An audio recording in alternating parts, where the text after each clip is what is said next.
আজকে আমি নিয়ে চলে এসেছি আবার একটা নতুন রেসিপি। এই রেসিপিটা আমার আজকের রেসিপিটা মানে মূল হচ্ছে পাঞ্জাবিদের, মেনলি পাঞ্জাবি ডিশ একটা। তবে আমি আমরা যেহেতু বাঙালি, তাই আমি আমাদের মতো করেই রান্নাটা করব। মানে ডিশটা ওদের, কিন্তু প্রিপারেশনের মেথডটা থাকবে আমাদের বাঙালিদের মতো। আর এইটা মেনলি আমাদের মধ্যে অতটা চল ছিল না, কিন্তু এখন খুব হয়েছে। আর আমার ছেলের তো এই রাজমা চাওয়াল ভীষণ প্রিয়, তাই আমি এটা প্রায় করে থাকি। এতে যা যা লাগছে আমি বলে দিই। পেঁয়াজ লাগবে, টমেটো লাগবে। তবে যে যতটা পরিমাণে রাজমা নেবেন, আলু নেবেন, সেই বুঝে মশলা নেবেন বা এই সমস্ত জিনিসপত্র নেবেন। এটা অ্যাকুরেট করে বলে দেওয়া সম্ভব নয়। আমি যেটা বলতে পারি, আমি 400 গ্রাম রাজমা নিয়েছি, তার জন্য 3টে পেঁয়াজ বেটে নিয়েছি, 3টে টমেটো সিড ছাড়িয়ে ভালো করে কেটে নিয়েছি, 3টে আলু নিয়েছি টুকরো করে, ঠিক পোস্তর আলু যেরকম কাটে তার থেকে একটু মোটা আলুর টুকরো করে নিয়েছি। আর 2টো আদার টুকরো নিয়েছি। এই আদাটা কিন্তু আমি মশলার সঙ্গে দেবো না। সবাই জানেন যে আমি সবসময় বলি আদা কখনো কষাতে নেই, আদা সবসময় মশলা কষানোর পর দিতে হয়। তাতে আদার গন্ধটা একটু থাকে, কিন্তু শরীরের জন্য ওটা খুব ভালো, কারণ আদা কষালে প্রেশার বেড়ে যায়। যাই হোক, আমি আজকে তৈরি করব রাজমা চাওয়াল।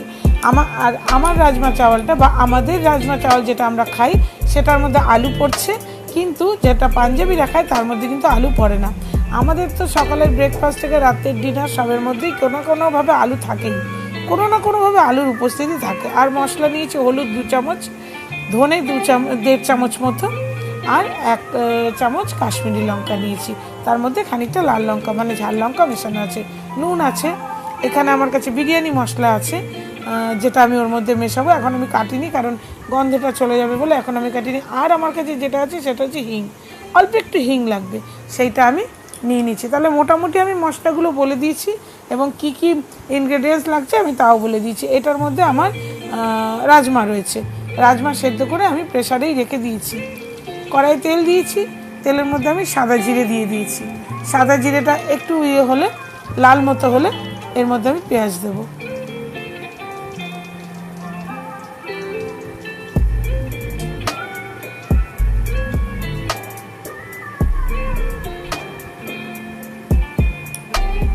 সাদা জিরেটা আমার দেখুন লাল হয়ে এসছে। এবার এর মধ্যে আমি পেঁয়াজটা দিয়ে দেবো। পেঁয়াজ দিয়ে নুন দিয়ে ভালো করে পেঁয়াজটা আমি কষাবো। আমি বারবারই প্রত্যেকটা রান্নার সময় বলি, রান্নার আসল স্বাদ নির্ভর করে রান্নার মশলা কী করে কষানো হচ্ছে, বাদবাকি জিনিসগুলো কিভাবে টাইম দিয়ে প্রিপেয়ার করা হচ্ছে। পেঁয়াজটা আমি দিয়ে দিলাম। আপনারা এটা রান্না করার সময় সবসময় খেয়াল রাখবেন, মশলা কষানোর টাইমিংটা ঠিকঠাক মতো দেবেন, তাড়াহুড়ো করবেন না। যদি তাড়াহুড়ো থাকে তাহলে আমি বলবো কোনো রান্না খুব তাড়াতাড়ি করতে হলে, বা বাড়িতে লোক আছে বা কেউ কোথাও বেরোবে, তাহলে এই মশলা কষিয়ে রান্নার দিকে যাবেন না। অন্য কোনোভাবে কোনো ভাজা করে দেবেন, কোনো করে দেবেন, মানে সেদ্ধ করে দেবেন, সেরকম করবেন। কিন্তু মশলা কষিয়ে যে রান্না, সেটা কিন্তু তাড়াহুড়ো করে করলে খেতেও ভালো হয় না, পরিশ্রমটাও বৃথা যায়। আমি এই পেঁয়াজের মধ্যে অল্প নুন দিয়ে কষিয়ে নেবো। আর এটা হচ্ছে আমি রাজমা সেদ্ধ করে রেখেছি, দেখুন এখনও ধুয়ো উঠছে। রাজমাগুলো আমি খুব সুন্দর 4টে সিটি দিয়ে সেদ্ধ করে নিয়েছি। আমার কিন্তু রাত্রিবেলা 6 ঘন্টা রাজমাটা ভেজানো ছিল। আমি রাত্রে ভিজিয়েছি, 6 ঘন্টা রাজমাটা ভেজানোর পরে আমি 3টে সিটি দিয়েছি, তারপরে আমি রেখে দিয়েছি। আমি খুলিনি, কিন্তু আমি অনেকক্ষণ পরে খুললাম। দেখুন ধুয়ো উঠছে এখনও রাজমাটা থেকে। রাজমাটা কিন্তু ভেজাতে হবে আগের দিন রাতে, না হলে কিন্তু সেদ্ধ হবে, কিন্তু সেই সেদ্ধ যা হবে সেটা মোটেই ভালো লাগবে না খেতে। রাজমা খেতে ভালো তখনই হবে যদি আগের দিন রাতে ভেজানো থাকে। নুন দিয়ে আমি পেঁয়াজটা ভালো করে ভেজে নিয়েছি। দেখুন খেয়াল করুন, আমার পেঁয়াজের পরিমাণ কিন্তু কমে এসছে, তার মানে পেঁয়াজের জলটা শুকিয়ে পেঁয়াজটা ভাজা ভাজা কিন্তু আমার হয়ে এসছে। এর মধ্যে এইবার আমি আলু দেব, টমেটো দেবো। আমি দুটোকে পেঁয়াজের সঙ্গে ভালো করে ভেজে নেব। আমি আলু টমেটো দিয়ে দিলাম। এইবার আমি ভালো করে নাড়াচাড়া করে পেঁয়াজের মধ্যে একে অপরের সঙ্গে মেশাবো। রাজমা নিয়ে একটা গল্প বলি, ছোট্ট গল্প। আমরা গত বছর কাশ্মীর গেছিলাম। এবার কাশ্মীরে কী হয়, আমরা কাশ্মীরে তো ট্রেনে করে গেছি। ট্রেন থেকে নামার পরে ট্রাভেলার গাড়িগুলো নিয়ে নেওয়া হয়। ট্রাভেলের যে গাড়িগুলো থাকে, ওই গাড়িগুলো নিয়ে আমরা ঘুরেছি, মানে সব জায়গায় গেছি। ওই গাড়ি করে রাস্তা দিয়ে যেতে যেতে বহু জায়গায় ভান্ডারা দিচ্ছিল। ভান্ডারা মানে কি, যেখানে প্রচুর লোককে মানে খাবার করে সেবা করায়, মানে রাস্তা দিয়ে যত লোক যায় সবাইকে খাবার দেওয়া হয়। সেই রকম সেরকম বেশ কিছু ভান্ডার আমরা পেয়েছিলাম। তার মধ্যে একটা ভান্ডার থেকে আমরা গাড়ি দাঁড় করি, আমাদের গাড়িটা দাঁড় করিয়েছিল, খাবার নিয়েছিলাম, ঠিক আছে। ওখানে কাশ্মীরিরা এই পাঞ্জাবিরা এরকম দেয়। এটা বোধহয় মোস্ট প্রবাবলি অমৃতসরে হবে অথবা কাশ্মীর, খেয়াল নেই আমার অতটা। যাই হোক, রাস্তায় যাওয়ার পথে দেখুন আমি আলু আর টমেটো খুব ভালো করে কষিয়ে নিয়ে তার মধ্যে যে মশলাগুলো ছিল আমি কিন্তু দিয়ে দিয়েছি। মশলাগুলো কোনগুলো? হলুদ, লঙ্কার গুঁড়ো আর হচ্ছে ধনে গুঁড়ো, ওই মশলাটা কিন্তু আমি দিয়ে দিয়েছি। দিয়ে ভালো করে আমি আলু টমেটোর সঙ্গে মিশিয়ে নিচ্ছি মশলাটা। আমি বারবার একটা কথা বলছি, প্রত্যেকটা স্টেপ ফলো করবেন এবং প্রত্যেকটা স্টেপ যেভাবে করছি আপনারা আপনাদের শুধু এই রান্না নয়, নিজেদের রান্নাগুলো ঠিক এইভাবেই করবেন। আমি জানি সবাই মোটামুটি জানে, আমি তাদের বলছি যারা জানে না, আমি তাদের বলছি যারা ইয়াং জেনারেশন, রান্নাবান্না ততটা পটু নয়, কারণ তারা পড়াশোনা, নিজেদের লাইফ, নিজেদের কেরিয়ার নিয়ে ব্যস্ত। রান্না শেখা, রান্নার পেছনে সময় দেওয়ার মতো সত্যিই সময় থাকে না তাদের বলছি। আমি বিরিয়ানি মশলাটা খানিকটা দিয়ে দিয়েছি আর আমি একটুখানি হিং দিয়ে দিচ্ছি, ঠিক আছে। বিরিয়ানি মশলা দেওয়ার পর আমি একটুখানি হিং দিয়ে দিয়েছি, দুটো দিয়ে আমি আবারও মশলাটাকে ভালো করে কষিয়ে নেব।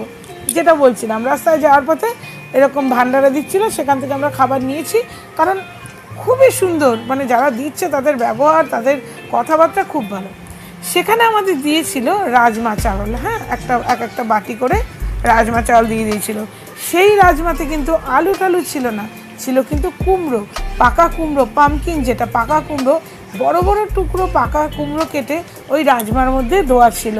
মানে এত ভালো লাগছিল, কিচ্ছু না কিন্তু, কোনো বিশেষ কোনো মশলা না, কিচ্ছু না, তারপরেও রাজমা চাওয়ালটা খেতে এত ভালো লাগছিল, এত টেস্টি ছিল, মানে চিন্তার বাইরে। এইটা হচ্ছে গত বছর হয়েছে। রাজমা রান্না করতে গিয়ে এই কথাটা মনে পড়ে গেল আবার, যে ওই ভান্ডারাতে খেয়েছিলাম, সেই স্বাদ বোধহয় আমি নিজেও করতে পারবো না। এদিকে আমি গরম জল করে রেখেছি ওখানে দেওয়ার জন্য। আপনাদের আমি বারবারই বলেছি আমি রান্নায় ঠান্ডা জল দেওয়া একদম পছন্দ করি না, তার জন্য আমি রান্না করলে পাশে আমি গরম জল বসিয়ে রাখি।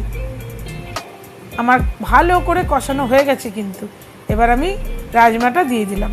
রাজমাটা পুরো আমি ঢেলে দিয়ে দিলাম। আমি কিন্তু বলছি এখানে আমার 400-র ওপরে রাজমা আছে কিন্তু, হ্যাঁ, প্রায় 350-400ই রাজমা আছে এখানে। আমার পরিমাণটা দেখে আশা করি বোঝা যাচ্ছে যে রাজমার পরিমাণটা যথেষ্ট। কেন, ওই যে বললাম আমার ছেলের রাজমা চাওয়াল ভীষণ পছন্দ, সপ্তাহে অন্তত 2বার আমাকে এই রাজমা চাওয়াল করতেই হয়, মানে রাজমার তরকারি আর ভাত, এইটা ওর ভীষণ। আর সাথে থাকবে হচ্ছে বয়েলড এগ, মানে ডিম সেদ্ধ। এইটা যে ওর কী মানে প্রিয় খাবার, ওই জন্য সপ্তাহে 2বার আমাকে কিন্তু করতেই হয় এটা। তবে আমি একটা কথা বলবো, আপনারাও করে দেখবেন, বাচ্চা কাচ্চারা এটা খুব ভালো খাবে এবং এর মধ্যে সব কিছু থাকে। রাজমাতে প্রোটিন থাকে, এই যে আলু দিচ্ছি, টমেটো দিচ্ছি, সমস্তটা একটা হেলদি ব্যাপার, টেস্টি যেমন তেমনি হেলদি। তাই এটা কিন্তু একটা মানে পুরো মিল, রাজমা চাওয়ালটা কিন্তু একটা পুরো মিল। তার সঙ্গে একটা ডিম সেদ্ধ, 2টো ডিম সেদ্ধ যে যেরকম খায় দিয়ে দেবেন, আর কিন্তু কিচ্ছু লাগবে না। আমরা এটা যেমন দুপুরে ভাত দিয়ে খাই, তেমনি বিকেলে আমরা বা রাত্রের ডিনার যখন করি এটা দিয়েই কিন্তু আমরা রুটি খাই। আমাদের এই একটা ডিশে কিন্তু দুবেলার মেন ডিশটা তৈরি হয়ে যায়, তারপরে সাইড ডিশ থাকে, এটা হচ্ছে কথা। ভালো করে রাজমার সঙ্গে আমি বাকি মশলা, আলু সব খুব ভালো করে মিশিয়ে নেব। হয়ে গেছে আমার পুরোটা খুব ভালো করে মিশিয়ে আমি কষিয়ে নিয়েছি। দেখুন খুব ভালো করে আমার কষানো হয়ে গেছে, দেখলেই বুঝতে পারবেন যে প্রত্যেকটা মশলা আমি টাইম নিয়ে কষিয়েছি এবং রাজমার সঙ্গে সেগুলোকে আমি সুন্দর করে মিশিয়ে দিয়েছি। এবং রাজমাটা আমি এমনভাবে সেদ্ধ করেছি, দেখুন রাজমাটা কিন্তু গলে যায়নি, ভেঙে যায়নি, সব কিন্তু সুন্দর আছে। বারবারই বলছি, রাজমা তৈরি করতে হলে কিন্তু আগের দিন রাতে রাজমা ভিজাবেন, পরের দিন যদি তাড়াহুড়ো করে না ভিজিয়ে করতে যান একদম বাজে হবে। গরম জলটা আমি এবার মিশিয়ে দিচ্ছি ভালো করে, কারণ আলুটা সেদ্ধ হবে, টমেটোটা গলবে, মশলার সঙ্গে, রাজমার সঙ্গে, আলুর সঙ্গে সমস্ত একে অপরকে ভালো করে মিলে মিশে জড়িয়ে ধরবে, তারপর তো রান্নাটা তৈরি হবে, তাই না? একে অপরের সঙ্গে মিলমিশ না করলে তো কোনো কিছুই হয় না, কোনো কিছুই ভালো হয় না, না সংসার ভালো হয়, না বন্ধুত্ব ভালো হয়, না সম্পর্ক ভালো হয়, না রান্না ভালো হয়। এগুলো ভালো হওয়ার জন্য দরকার একে অপরের সঙ্গে মিলমিশ, তাই না? ভুল বলিনি তো? যাক, আপনাদের সঙ্গে কথা বলতে বলতে আমার কিন্তু প্রায় রান্নার শেষের সময় চলে এসছে। মানে আমি জল দিয়ে দিয়েছি, এবার আমি ঢাকা দিয়ে দেবো। ও তার আগে আমি ওই যে আদা রেখেছিলাম, আদা, এই যে আমি আদা ঘষে রেখেছি, সেই আদাটা কিন্তু আমি রস করে দিয়ে দেবো। আমি বলেছিলাম যে আদা না, আজকে আমি রস দেবো না, আজকে আমি আদাটা পুরোই দিয়ে দিচ্ছি, রসটা আজকে দেবো না, আজকে তো এর সঙ্গে সেদ্ধ হয়ে যাবে। আদাটা আমি পুরোই দিয়ে দিলাম। আমি বলেছিলাম যে আমি আদা কোনো সময় কষাই না, আমি কোনো সময় আদা কষাই না, কারণ আদা কষালে প্রেশার বাড়ার সম্ভাবনা থাকে, আদা কষিয়ে দিলে পরে শরীর গরম হওয়ার সম্ভাবনা থাকে। আমার সবটা তৈরি হয়ে গেছে, সবটা মিলেমিশে একদম একাকার হয়ে একটা মাখো মাখো ব্যাপার চলে এসছে। দেখুন কি সুন্দর একটা মানে গাঢ় গ্রেভি হয়ে এসছে। এরপরে আমার কিন্তু এটা এখানেই কিন্তু শেষ নয়, এরপরে আরও কিছু মেশানোর আছে, দেখতে থাকুন আপনারা। এখানেই আমার শেষ নয় কিন্তু, এরপরে আমি দেব গরম মশলা, তারপরে আমি দেব বাটার। এগুলো কিন্তু আমার মেশানো হয়নি, এগুলো মিশিয়ে নাড়িয়ে চাড়িয়ে তারপর আমি আমার ডিশটা কমপ্লিট হবে। এই হচ্ছে বাটার, এই বাটার আমি খানিকটা দিয়ে দেবো, গরম মশলা আমি খানিকটা দিয়ে দেবো,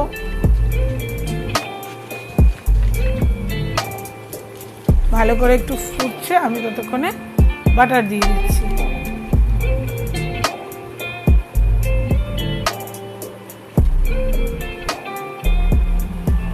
বাটারটা আমি দিয়ে দিলাম,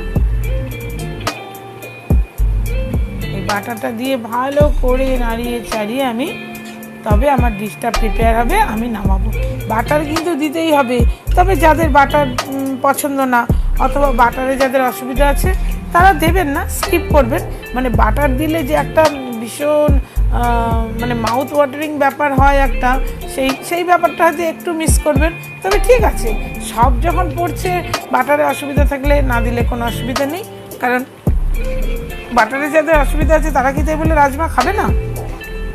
100 বার খাবে, নিশ্চয়ই খাবে। বাটারটাকে স্কিপ করলে কোনো অসুবিধা নেই। বাটারে একটা এই যে একটা বাটারে মানে বেশ গ্রেভিটা সফট হয়েছে না, মানে এমনিতে তো গ্রেভিটা একটু থাকে, মানে খসখসে ব্যাপার একটা থাকে, কিন্তু বাটার দিলে কি হয় একটা সফটনেস এসে যায়, সেই ব্যাপারটা হয়তো একটু হবে না, তো তাতে কিছু আসে যায় না। বাকি সমস্ত কিছু যদি থাকে, তা বাটার যদি একটু না থাকে কিছু সমস্যা নেই, বাটার না থাকলেও চলবে, কোনো ব্যাপার না। সবাই যাতে খেতে পারে একটা সুন্দর জিনিস, সেটা জরুরি, তাই না? একটা দুটো জিনিস যদি এদিক ওদিক হয় তাতে কিছু অসুবিধা হয় না। আমি গরম মশলাটা মিশিয়ে ভালো করে নাড়িয়ে চাড়িয়ে আমি ডিশটাকে নামিয়ে নিয়েছি। দেখুন এই হচ্ছে আমার ফাইনাল প্রিপারেশান রাজমা। আমার রাজমা একদম পুরো রেডি, আর আপনারা দেখতেই পাচ্ছেন পরিমাণে কিন্তু অনেকটা। আমি বললাম না আমাদের বাড়িতে রাজমাটা একটু বেশিই ভালোবাসে সবাই, যার জন্য পরিমাণে বেশ আমাকে অনেকটাই করতে হয়, যেহেতু মানে দুপুরে এবং রাত্রে দুটোতেই আমাদের মেন ডিশ থাকে রাজমা। যেদিন রাজমা হয় তার জন্য আমাকে রাজমাটা একটু বেশি করতে হয়। আমি সবাইকে বারবারই বলবো এটা খুব হেলদি একটা জিনিস, আপনারা নিজেরা খাওয়ার জন্য করতে পারেন। বাচ্চাদেরকে একটু আলাদা, অন্য বাচ্চারা তো সাধারণত আজকের দিনে বাচ্চারা একদমই মাছ খেতে চায় না, মাংসটা ডিমটা যদি বা খায় মাছ খেতে চায় না। যারা মাছ খেতে চাইছে না তাদের মুখটা একটু পাল্টানোর জন্য রাজমা করে দেবেন, এক দিন তড়কা করে দেবেন। সবাই ভাবে তড়কা ভাতে শুধু রুটি দিয়ে খাওয়া যায়, না, তড়কা করবেন, তড়কা ভাত দিয়েও খাওয়া যায়। বাচ্চাদের খাওয়ানোর জন্য, বা বাড়িতে বাচ্চা কেন বড় ছেলেপিলেরাও যারা থাকে তাদেরও খাওয়ানোর জন্য এই ডিশগুলো খুব উপযুক্ত, হেলদিও টেস্টিও। দেখুন আমি কিন্তু আমার ছেলের খাবারটা রেডি করে ফেলেছি, ভাত নিয়ে নিয়েছি, মানে চাল, রাজমার চাওয়াল, তাহলে সেই চাওয়ালটা রেডি হয়ে গেছে, ভাত সাথে, পাশে কিন্তু রাজমা আছে, সাথে 3টে ডিম আছে। আমার ছেলে ডিমটা বেশিই পছন্দ করে, তারপরে সে একটু জিম টিম করে, যার জন্য তার প্রোটিনটা একটু হাই অ্যামাউন্টের প্রোটিন তার রিকোয়ার, তার জন্য তাকে একটু প্রোটিনটা বেশি দিতে হয়, তাই তার 3টে ডিম সেদ্ধ, রাজমা আর ভাত, তার কিন্তু দুপুরের লাঞ্চ রেডি আমার এখানে। এবার বলুন সবার কেমন লাগলো আমার রাজমাটা? দেখে ভালো লেগেছে, খাওয়া তো গেল না, খাবেন, নিজেরা তৈরি করে খাবেন।